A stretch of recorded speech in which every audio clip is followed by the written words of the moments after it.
Shalom bien-aimé, je m'appelle Hal Ngoyi, je représente le Centre des ressources apostoliques pour la destinée, un ministère basé ici dans la ville de Saint-Louis, à Missouri, aux États-Unis d'Amérique.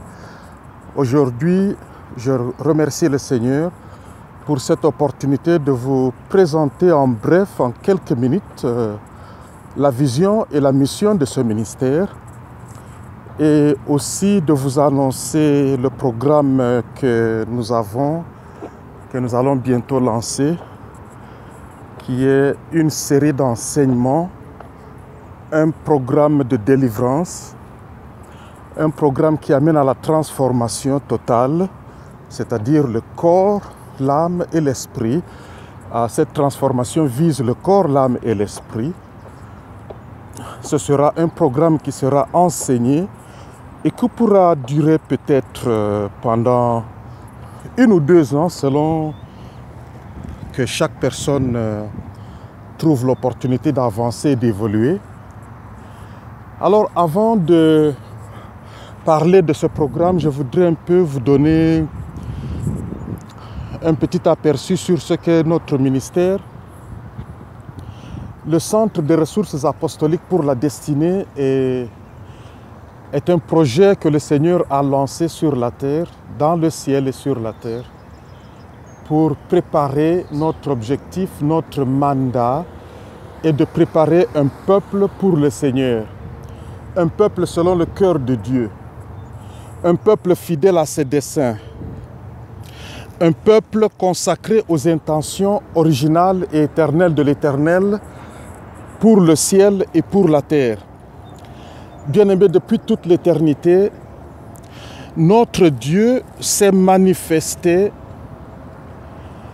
par son empire. C'est un empereur. Il est au-dessus d'un empire. Et cela sous-entend qu'il se manifeste et gouverne au travers d'un gouvernement, et ce qui sous-entend une autorité, mais aussi il se manifeste au travers d'une famille, ce qui sous-entend des relations intimes. Ces deux choses doivent marcher de pair.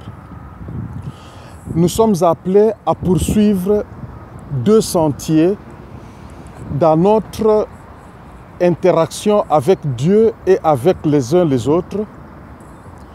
Le sentier de la relation personnelle et le sentier de la responsabilité. Bien-aimés, ces 2 sentiers, nous devons marcher dessus comme 2 bandes, comme 2 boulevards, mais qui avancent dans le même sens.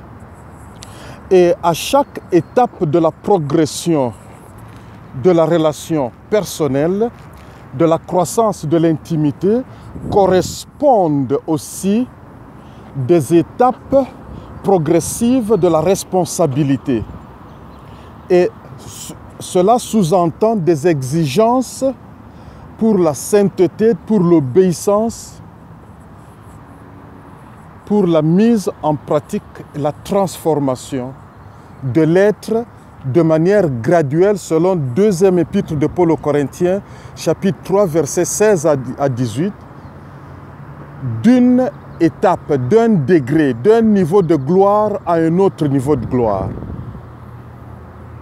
Bien-aimés, voilà le travail de l'Église sur la terre aujourd'hui.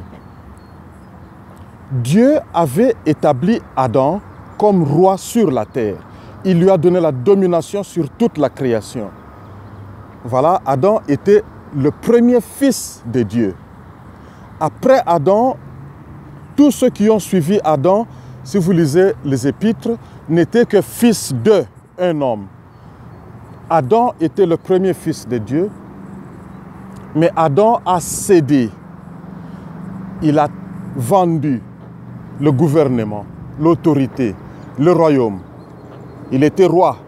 C'est ainsi que Satan a pu dire à notre Seigneur Jésus-Christ de Nazareth, « Si tu te prosternes devant moi et si tu m'adores, je vais te donner tout le royaume que tu vois là-bas et leur gloire, les royaumes. » Donc, Il était roi. Et le Seigneur n'a pas disputé cette assertion de Satan.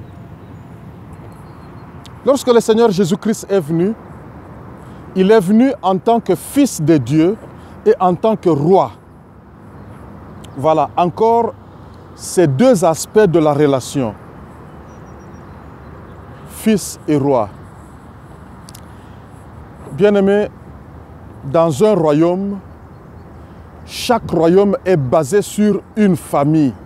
Si vous observez le royaume d'Angleterre, c'est basé sur une famille. Le royaume assure sa succession au travers d'une famille. Son autorité est représentée par une famille. C'est ainsi que les membres de la famille royale reçoivent les honneurs dus au roi. Ils doivent être honorés comme on honore le roi qui est la tête de cette famille-là. Alors le Seigneur Jésus-Christ est venu en tant que roi et en tant que fils de Dieu. Et en tant que fils, il avait accès auprès du Père. Il a dit aux pharisiens, à ses interlocuteurs, « Je ne fais que ce que je vois le Père faire et je ne dis que ce que j'entends le Père dire. » Il dit, « Moi et le Père, nous sommes un. » Voilà. Moi et le Père, nous sommes un. Intimité. Bien-aimés, il y a des hommes qui ont découvert ce secret, entre autres Daniel, Esther, la reine Esther, le prophète Daniel. Ce sont des gens qui, je ne citerai que ces deux exemples pour question de temps. Et ce sont des gens qui ont découvert ce secret. Et la parole de Dieu nous dit dans Daniel chapitre 9, versets 20 à 23, que dès que l'ange Gabriel est venu, l'ange Gabriel, c'est un ange qui quitte rarement la présence de Dieu. Mais à cause de Daniel, il a été dépêché. C'était une haute délégation. Il a dit à Daniel, dès que tu as eu à cœur, dès que tu as commencé à prier, l'ordre a été donné au trône de Dieu pour t'apporter la connaissance, pour t'apporter un message te donnant les instructions, les explications pour te permettre la sagesse de comprendre les choses auxquelles tu as appliqué ton cœur. Et c'était des choses concernant les desseins de Dieu pour son peuple, les intentions de Dieu pour son peuple, les plans de Dieu pour son peuple. Bien-aimés, dans ces temps de la fin, nous vivons dans la crise pareille à celle à laquelle faisait face le prophète Daniel. Et aujourd'hui, le Seigneur nous a établis en tant qu'un ministère et il nous a donné un mandat. Et nous avons besoin de comprendre les intentions de Dieu pour son peuple dans ces temps de la fin, au vu des événements qui se déroulent en ce moment, le nouvel ordre mondial, au vu des événements qui se déroulent en ce moment, et avec les péripéties du pape à travers le monde, le rôle qu'il joue et les accords qu'il est en train de signer avec les puissances mondiales, au vu de tous ces événements, au vu de la montée de l'homosexualité dans le monde, avec les superpuissances du monde qui ont déjà approuvé et officialisé le mariage homosexuels dans leur nation et qui font pression sur les autres nations du monde à approuver cela, au su du désir du pape d'unifier l'islam, le judaïsme et ce qui reste de la religion chrétienne, je dis bien la religion, et voilà, maintenant ils sont en train de créer une religion qui devra être la religion officielle du nouvel ordre international, le nouvel ordre mondial. Au vu et au su de ces choses, nous avons besoin d'appliquer nos cœurs. Nous devons être comme Daniel pour comprendre, Seigneur, quelle est ta volonté, comment devons-nous prier, comment devons-nous prier, quelle devrait être l'attitude de l'Église, la réaction de l'Église, comment l'Église doit-elle prier. Bien-aimés, dans cette saison, nous ne pouvons pas être en train de prier comme nous avions prié il y a 10 ans, comme nous avions prié il y a 5 ans, comme l'Église a opéré pendant le siècle dernier et les siècles qui sont passés. Nous sommes à une étape critique. Nous sommes à un tournant décisif. Et nous avons besoin d'un émissaire venant du trône. En d'autres termes, nous avons besoin d'accéder au trône de l'Éternel pour recevoir ses instructions. Et bien aimé, pour cela, le Seigneur nous appelle à grandir, à la maturité. Vous savez, les événements qui approchent sur la terre, bien aimé, elles nécessitent que l'Église puisse opérer au niveau de l'autorité de fils. Bien aimé, nous avons des échelons de l'église locale, des apôtres, des prophètes. Et tout le monde se tracasse pour être reconnu comme un apôtre et tout ça. Mais bien aimé, laissez-moi vous dire que dans le temps de la fin, si tu veux réussir, tu dois grandir et opérer au niveau de fils de Dieu. Pas simplement d'un apôtre.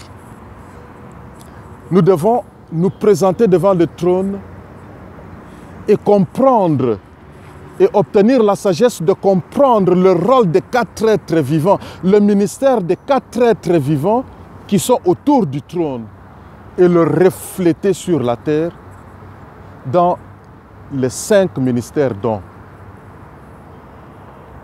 Mais au milieu d'eux, il y a un homme, un fils.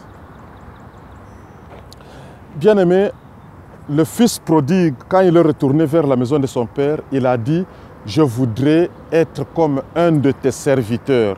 C'était le résultat de la culpabilité et de la honte. Beaucoup d'entre nous, dès que nous venons à Christ, notre première réaction, c'est que je veux servir, je veux être serviteur.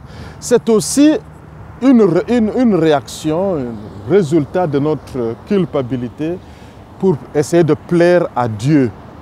Je sais que tu ne vas peut-être pas être d'accord avec ça parce que tu dis, mais je vais juste servir mon Dieu, j'ai la joie de le servir.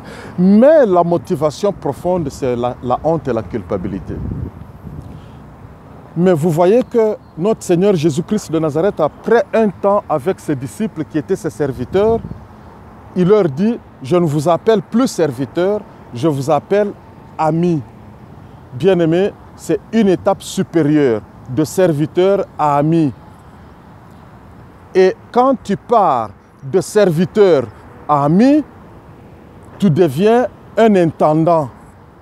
C'est lui qui gère les biens. Il te confie des biens. Il a confiance en toi. C'est ce que Eliezer était dans la maison d'Abraham. Il était esclave, mais il était intendant. Il avait la gestion de tout ce que possédait Abraham. Et quand tu passes de cette étape, tu deviens un seigneur. Un seigneur, on lui confie plus de responsabilités qu'un intendant. Ou un gouvernant, ou une gouvernante, un gouverneur. Et quand tu passes l'étape de seigneur, c'est ainsi que tu deviens roi. C'est ainsi que le Seigneur Jésus-Christ, qui est au-dessus de tout ça, est appelé Seigneur des seigneurs et Roi des rois. Ces seigneurs-là, c'est parmi nous, et ces rois-là, c'est parmi nous. Quand tu deviens un roi, il t'a confié un domaine comme Adam. Il t'a confié un domaine. Et tu gères ce domaine. Bien-aimé, notre Dieu est un empereur. Notre Seigneur Jésus-Christ est le roi des rois. Et nous sommes appelés à devenir des rois. C'est ainsi que dans ces temps de la fin, notre ministère promouvoit le sacerdoce royal, c'est-à-dire un royaume des prêtres. C'est-à-dire des prêtres qui sont des rois. Nous avons l'autorité royale du lion et nous exerçons le sacerdoce. Bien-aimé, quand tu passes l'étape du roi, tu atteins maintenant l'échelon supérieur, celui de fils. C'est le niveau le plus élevé dans la croissance, dans ton évolution, dans le royaume. Fils. Bien-aimé, il n'y a qu'un fils qui peut hériter. Les mamans, vous devez comprendre qu'il ne s'agit pas ici de quelque chose qui a trait à votre genre, au genre masculin et féminin. C'est une position, c'est un titre, ce sont des prérogatives qui te permettent de qualifier pour l'héritage. C'est ainsi que la parole de Dieu nous appelle des co-héritiers avec Christ. C'est-à-dire, il est le premier-né parmi plusieurs. Nous devenons ses petits frères en quelque sorte. Bien-aimé, quand tu atteins le niveau de fils, le Père a confiance en toi. Vous vous souvenez que depuis sa naissance, il dit, un enfant vous est né, mais un fils vous est donné. Personne n'est né un fils. On est enfant et on devient fils. On grandit pour devenir, atteindre et qualifier en tant que fils. Et un fils, c'est quelqu'un qui a développé la maturité. Et la maturité est atteinte grâce à la transformation. Et la transformation est facilitée par le changement. Alors il y a des gens qui ne veulent pas le changement. Bien-aimé, notre ministère est appelé par plusieurs noms. Le ministère de la transformation, le ministère de la gloire de la transformation. Nous avons encore d'autres noms qui définissent d'autres aspects de notre administration ministérielle. La transformation. Et cette transformation, c'est pour cela que nous lançons un programme appelé la gloire de la transformation. Et nous allons enseigner en français, et en anglais et en français. C'est pour cela que je vous fais ce communiqué en français pour vous informer, afin que vous puissiez vous préparer. Et ceux qui sont intéressés, veuillez nous contacter. C'est un programme pour la préparation du leadership. Bien-aimés, pour arriver, vous savez, dans le livre, dans l'Épître aux Romains, les Saintes Écritures nous disent que la création tout entière soupire comme avec des douleurs d'enfantement. La création a besoin de la liberté qui vient de la gloire, de la manifestation des fils de Dieu sur la terre. C'est-à-dire que les arbres, la terre, les rivières, les oiseaux, les lions et les chiens et les chats, tous savent que lorsque nous allons atteindre la maturité en tant que fils, une gloire sera libérée autour de nous, comme c'était avec notre Seigneur Jésus-Christ de Nazareth, qui va automatiquement libérer la terre de la malédiction. Et la terre sait, et la terre soupire, la terre pleure. Ton chien là que tu as à la maison, il te regarde, il dit, mais quel jour cet homme et cette femme va grandir pour que moi je trouve ma liberté. J'en ai assez de cette malédiction. Bien aimé, même les moustiques, c'est pour cela qu'ils vous piquent parfois. Les mouches, toute la création soupire, elle souffre. Parce que la création n'avait pas péché, c'est l'homme qui avait péché. Et la création attend impatiemment que l'homme développe la maturité, que l'homme grandisse. Malheureusement, dans l'Église est pleine d'enfants sans maturité. Et ce n'est pas totalement de la faute des membres. Je dois donner la faute aux leaders. Parce que les leaders veulent contrôler les gens. Ils veulent être seuls à prophétiser sur toi, sur ton épouse ou ton époux, sur tes enfants, tes grands-enfants, ton chien, ton chat, ton travail, ton mariage. Comme ça, tu lui donnes l'offrande du prophète. Au lieu d'amener les gens à la maturité. Si ce n'était pas le cas, imaginez-vous, ici aux États-Unis, si tu as des enfants, et les enfants vont à l'école ou bien aux consultations médicales et les infirmiers ou les enseignants réalisent que cet enfant n'expérimente pas un développement normal, cet enfant présente des signes de malnutrition, cet enfant présente des signes de manque d'encadrement parental, ils vont automatiquement appeler la police et la police va appeler les services sociaux et les services sociaux viendront pour enlever l'enfant d'entre tes mains et le confier à des parents adoptifs qui ont fait preuve de la capacité d'élever proprement les enfants. Je crois que cela devrait s'appliquer aussi dans l'Église. Parfois, le Seigneur va faire que les gens quittent ton Église pour aller dans une autre Église. Et toi, tu commences à te battre avec les autres pasteurs. Bien-aimés, le Seigneur nous appelle à élever des enfants à la maturité. C'est pour cela que dans le livre d'Éphésiens, les épîtres aux Éphésiens, chapitre 4, à partir du verset 16, le but pour lequel les 5 ministères dons ont été confiés aux hommes, c'est pour que l'homme atteigne la mesure de la stature, toute la mesure de la stature parfaite qui était en Christ.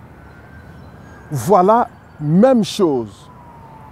C'est pour cela que les églises dans lesquelles il n'y a qu'un pasteur qui domine, il n'y a qu'un prophète qui domine, qui règne, bien aimé, si dans votre église, vous ne trouvez pas les 5 ministères office, vous n'arriverez jamais à la maturité.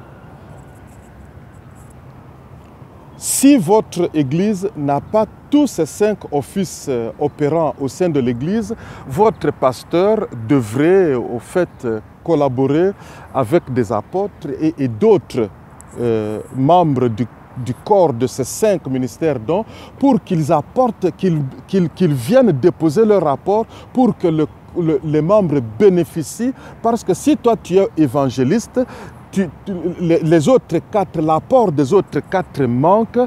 C'est comme un parent qui donne à manger aux enfants seulement des légumes, pas de viande, pas de poisson. Ces enfants ne vont pas avoir un développement physique adéquat.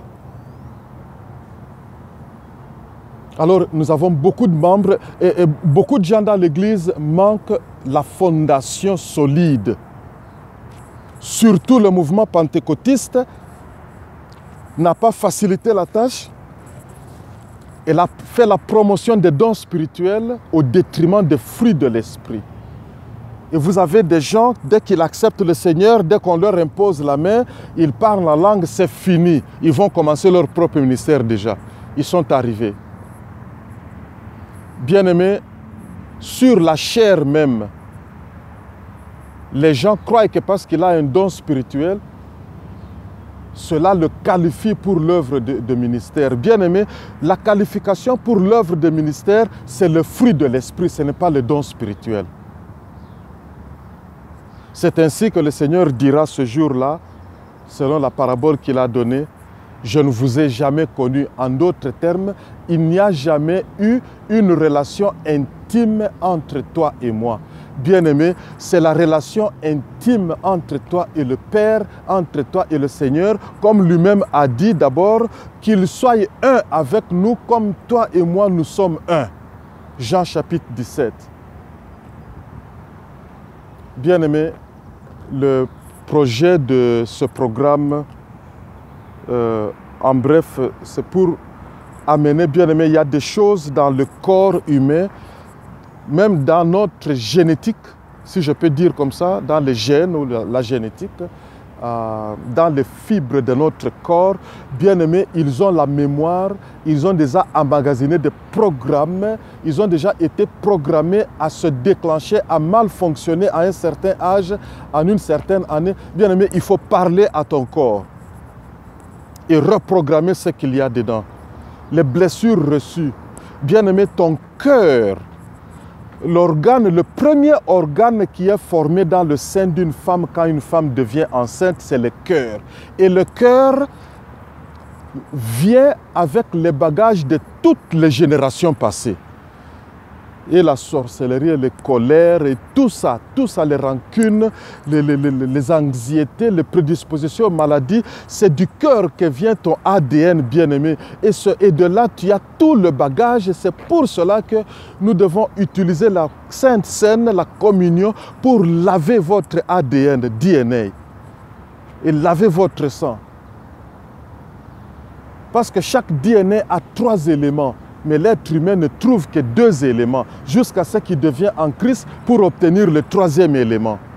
Je ne connais pas le mot technique, le vocabulaire technique, comment on appelle. Ici, aux États-Unis, en anglais, nous appelons ça DNA strand. DNA strand. Je ne sais pas le mot en français, comment, bien-aimé de la médecine et de la science, vous pouvez nous aider ici. Écrivez-moi ça quelque part au bas de cette vidéo, comme ça je vais aussi apprendre.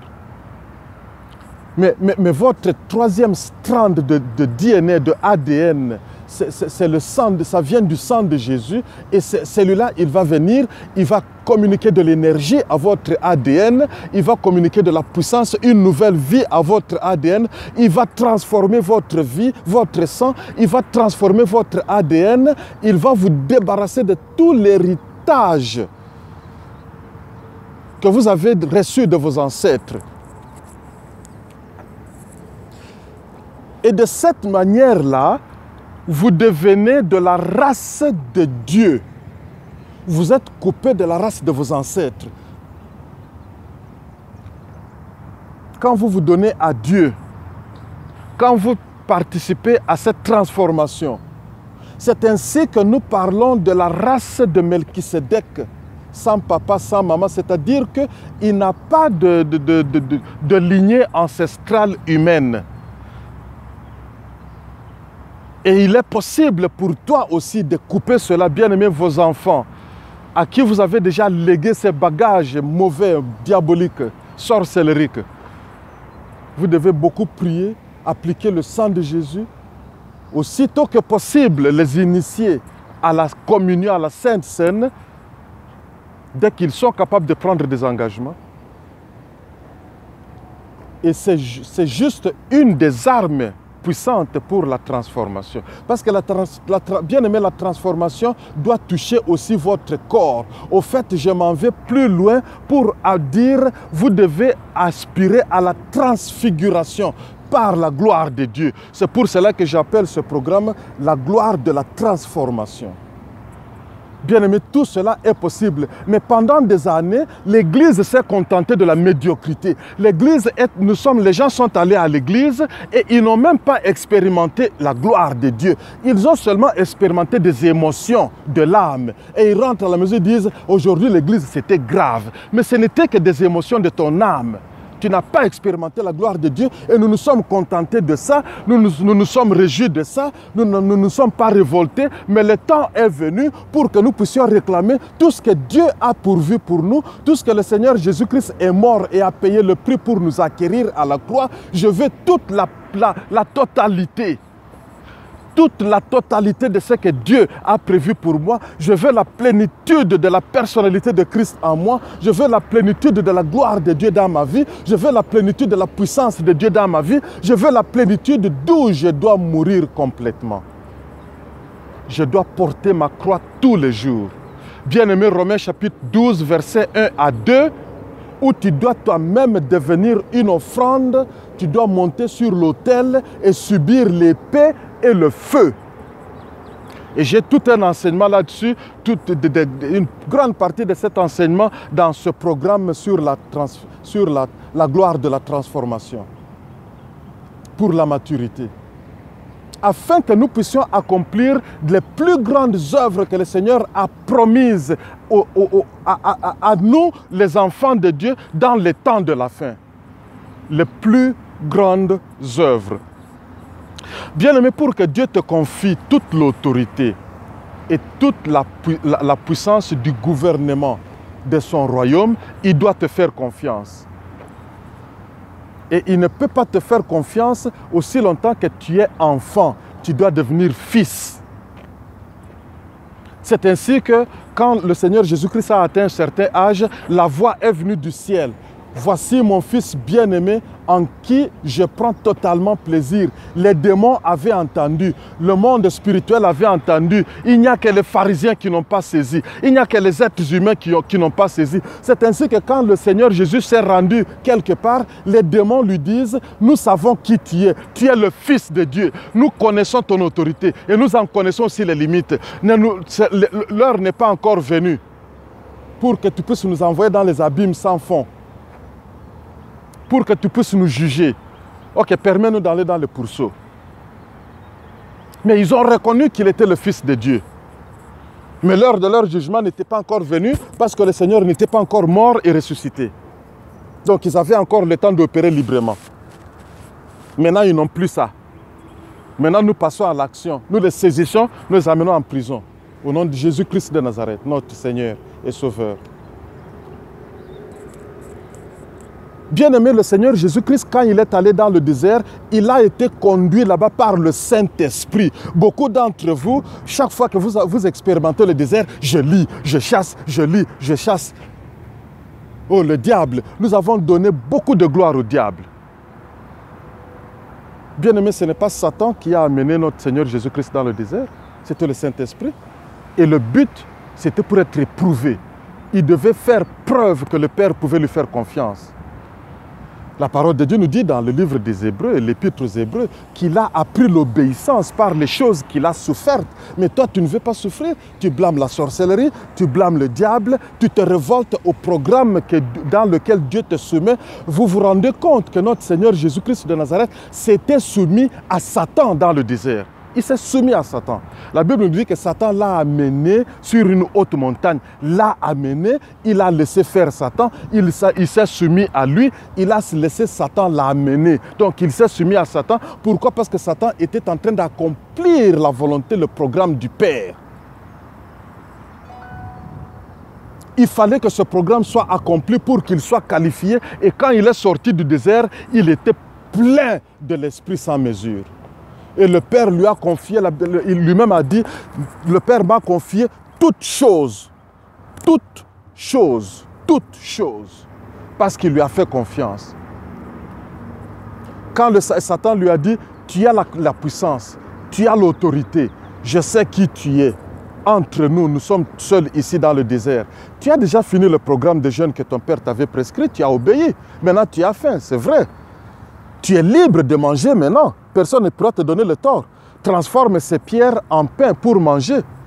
Le Seigneur a dit, écoutez, tout simplement parce que j'ai l'autorité, tout simplement parce que j'ai la capacité, tout simplement parce que j'ai la puissance, je peux le faire, je ne vais pas le faire jusqu'à ce que je reçoive l'ordre de mon Père. Je ne vais pas utiliser l'onction que le Père m'a donnée pour satisfaire à mes besoins personnels. Je vais répéter ça.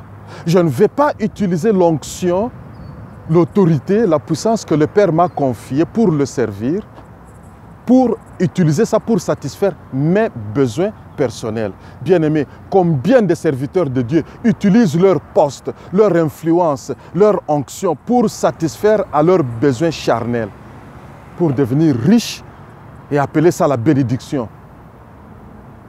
Si c'était cette bénédiction de prospérité, comment expliquer qu'il n'y a que le pasteur qui roule dans la Mercedes? Comment expliquer qu'il n'y a que le pasteur qui roule dans la Mercedes, il n'y a que le pasteur qui vit dans une grande maison, pendant que les membres marchent à pied avec des chaussures déformées? Pourquoi cette bénédiction-là, quand elle tombe sur les pasteurs, elle ne coule pas jusqu'aux membres? Bien-aimé, le rôle des apôtres, c'est de défier ces erreurs qui ont persisté longtemps. L'heure est venue, bien-aimé. Nous passons de la Pentecôte au tabernacle maintenant. Bien-aimé, nous devons corriger beaucoup d'erreurs dans l'Église, afin que nous puissions voir la gloire de Dieu. Bien-aimé, aujourd'hui où nous parlons dans les temps de la fin, le Seigneur nous dit que le diable va faire beaucoup de miracles. Pourquoi? Parce que la parole de Dieu nous dit dans le livre de Joël chapitre 2 qu'il va déverser de son esprit sur toute chair. Même les sorciers vont recevoir. Même les sorciers vont recevoir. D'ailleurs, l'onction avec laquelle les sorciers opèrent, c'est l'onction que Dieu avait donnée dans votre famille, les manteaux que Dieu a donnés dans votre famille, les manteaux prophétiques et apostoliques, ils s'en sont accaparés et ils utilisent ça dans le mal, de la même manière que Satan utilise le manteau que Dieu lui avait donné pour le bien, il l'utilise pour le mal. Bien aimé, moi je me suis levé et j'ai décidé à partir d'aujourd'hui, j'arrache tous ces manteaux-là de la sorcellerie de ma famille. Ils vont se réveiller un matin, il n'y a plus de manteau. J'ai tout récupéré au travers du sang de l'agneau, sanctifié sanctifier cela pour que mes enfants et mes petits-enfants et mes grands-enfants, ces manteaux soient maintenant réservés à être utilisés uniquement pour servir le Seigneur. Voilà. Mais la parole de Dieu nous dit que Satan va faire tellement de miracles qu'il va même séduire au point de pouvoir risquer de séduire les élus. Même les élus risquent d'être séduits par les miracles. Bien-aimé, la seule chance que tu as, la seule chose qui te permettra de ne pas être emporté et séduit par l'ennemi à cause des signes et prodiges qu'il va faire, c'est ta relation intime avec le Père, avec le Seigneur. C'est ça qui va te permettre d'échapper à ces trucs-là. C'est pour cela que j'ai commencé par parler de deux sentiers. Le sentier de la relation personnelle, l'intimité, et le sentier de la responsabilité. Dans le mouvement pentecôtiste, nous avons beaucoup plus développé le sentier, la voie de la responsabilité de ministère, de faire, d'agir. Au lieu de développer, c'est ainsi que les disciples ont observé le Seigneur Jésus-Christ. Ils ont observé qu'il avait cette dualité en lui. Ils lui ont posé la question, dis-nous un peu ton secret, la prière là, comment tu fais? Il a dit, la première chose, c'est que reconnaissez Dieu comme votre Père, notre Père qui est aux cieux. Voilà. La relation d'abord. Et reconnaissez-le comme votre papa. La plus grande crise dans la vie des enfants, du peuple de Dieu, des hommes et des femmes sur la terre, c'est la crise de manque d'amour paternel, d'affection paternelle. Le diable a tout fait pour détruire cette relation-là. Et surtout dans nos pays occidentaux avec le divorce qui est devenu une blague ici. Hein. C'est triste. Avec les lois qu'ils ont implémentées dans ces pays où un homme n'a plus de valeur, les papas n'ont plus de valeur, et les hommes aussi deviennent de plus en plus responsables. Bien aimé, la crise de papa, la crise de l'affection paternelle, c'est la plus grande crise au monde. Elle entraîne des blessures énormes, la désillusion, le manque d'identité. Et ça amène loin, ça amène les gens loin. C'est pour cela que la première chose, reconnaissez-le comme votre papa. Beaucoup de gens, ils prient par peur. Ils ne reconnaissent pas Dieu comme leur papa d'amour, qui les aime. Ils voient Dieu comme un tyran avec un gros bâton, prêt à taper sur leur tête à la première erreur. Prêt à vous abandonner à Satan pour vous détruire. Il faut voir comment les gens prient. Quand j'écoute les gens prier, je dis, oh mon Dieu, vous n'avez pas foi en Dieu, vous n'avez aucune confiance en Dieu. Vous n'avez aucune relation d'amour et de confiance avec Dieu. Surtout dans le groupe de prière et de soi-disant délivrance. C'est triste vraiment.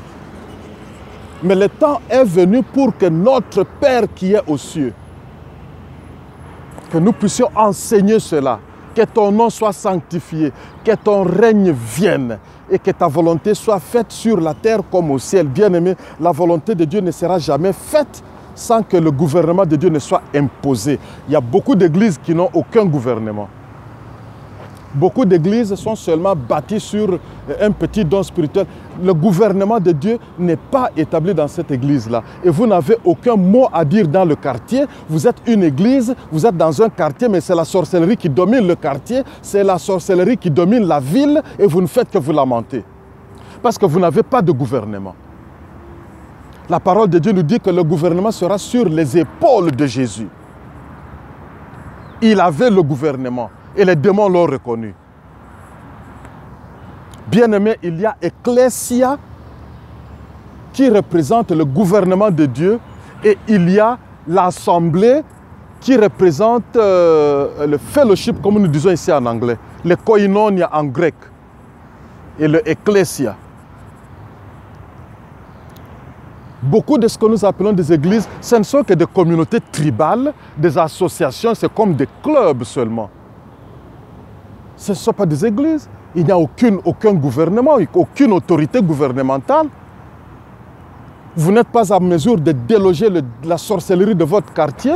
Vous n'êtes pas en mesure de déloger les occultistes de votre région. C'est eux qui dominent. Et vous ne faites que vous défendre. Vos prières, ce ne sont pas des prières qui reflètent cette autorité gouvernementale.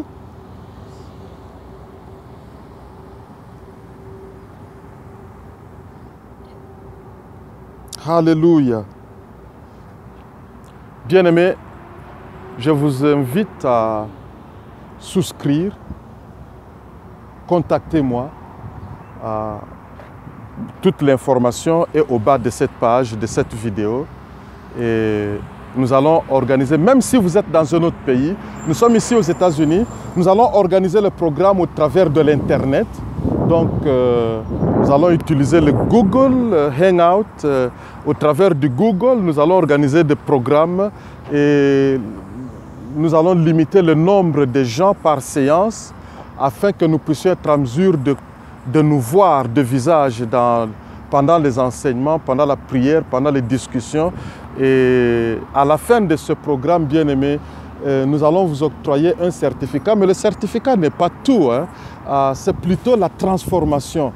Donc le titre de la série qui vient, c'est la gloire de la transformation. Dès que nous avons assez de gens qui expriment un intérêt et qui nous contactent, nous allons alors pouvoir établir un horaire. Nous allons vous communiquer les conditions d'adhésion. N'ayez pas peur, je ne parle pas d'argent ici. Et ce programme va être conduit par, nous avons une branche de notre ministère, c'est-à-dire un aspect de notre ministère appelé l'Académie de la vie. Académie de la vie. Donc, l'Académie de la vie, c'est un bras de notre ministère que nous avons établi. C'est toute une école pour former les leaders, mais beaucoup plus pour former les gens à la vie. Donc, nous touchons à tous les aspects de la vie, bien-aimés, les émotions et l'intellect et tout ça. La vie, vraiment, la vie dans le foyer, les relations dans le business. Nous parlons de l'esprit d'entrepreneur dedans. Nous préparons les gens à devenir des entrepreneurs. Donc l'Académie de la vie pour la destinée, c'est The Destiny Academy of Life en anglais. C'est une école pour la vie. Et bien aimé, nous avons de bons enseignants ici, et inclus moi-même. Et vous n'allez pas le regretter. Je sais que vous serez grandement bénis. Eh bien voilà, merci beaucoup. Que le Seigneur soit avec vous. Shalom à vous tous. Merci de m'avoir suivi.